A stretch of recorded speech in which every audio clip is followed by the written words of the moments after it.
ધાંગધ્રા સમસ્ત જૈન સમાજ દ્વારા વિશ્વ શાંતિ એકતા કલ્યાણ અર્થે જિનાલય ખાતે નવકાર મહામંત્ર સામૂહિક જાપનું આયોજન કરવામાં આવ્યું। મોટી સંખ્યામાં જૈન સમાજના લોકો જોડાયા હતા। છેલ્લા 26 વર્ષમાં પહેલી વખત નવા ઇતિહાસનું સર્જન થયું છે। 9 એપ્રિલ 2025 બુધવાર સવારે 8:01 વાગે આખું ભારત અને વિશ્વના 108 દેશોમાં નવકાર મંત્રની આરાધના કરીને ભારત અને વિશ્વના જૈન સમુદાયના લોકો નવકાર મહામંત્ર દિવસની શરૂઆત કરેલ।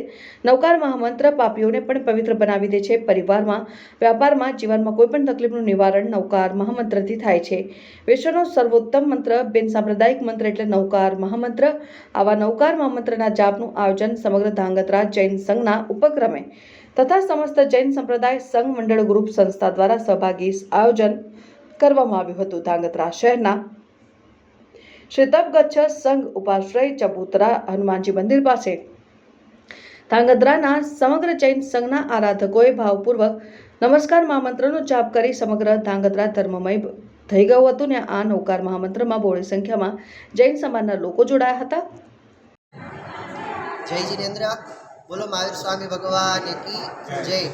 આજે 9 એપ્રિલ 2025ના રોજ આજે સમગ્ર વિશ્વની અંદર ચાલી રહેલા યુદ્ધો, રોગચાળો વગેરે પ્રકારની મહામારીઓ ચાલી રહી છે, એ દરેક જીવોને એ દુઃખોમાંથી દૂર કરવા માટે, સકલ વિશ્વના કલ્યાણ અર્થે, સકલ વિશ્વના જીવોની શાંતિ માટે જૈનો દ્વારા તથા જૈનેતરો દ્વારા આજે નમસ્કાર મહામંત્રનું સાથે મળીને એક જાપનું આયોજન કરવામાં આવેલું છે।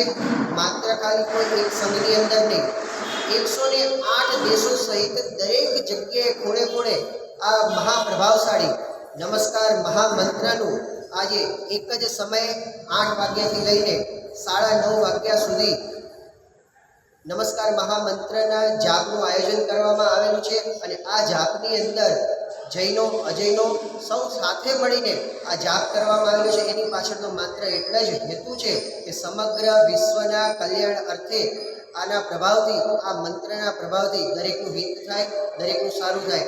આ માટે જીતો સંસ્થા જેમ પ્રેરણા સ્ત્રોત બન્યા છે અને સાથે સાથે નરેન્દ્રભાઈ મોદી સાહેબ, અમારા ગુજરાતના મુખ્યમંત્રી ભૂપેન્દ્રભાઈ પટેલ, હર્ષભાઈ સંઘવી દરેકની સાથે મળીને આજે નમસ્કાર મહામંત્રના આ જાપનું સુંદર મજાનું સાથે મળીને શ્રી સંઘ દ્વારા આયોજન કરવામાં આવેલું છે। બસ એક જ ભાવના છે કે આખા વિશ્વની અંદર દરેક જગ્યાએ સુખ, શાંતિ અને સમૃદ્ધિ પ્રવૃત્તિ, બસ એ જ ભાવના સાથે આ નમસ્કાર મહામંત્રનો પ્રભાવ સફળ થાય એવી પરમાત્માને પ્રાર્થના।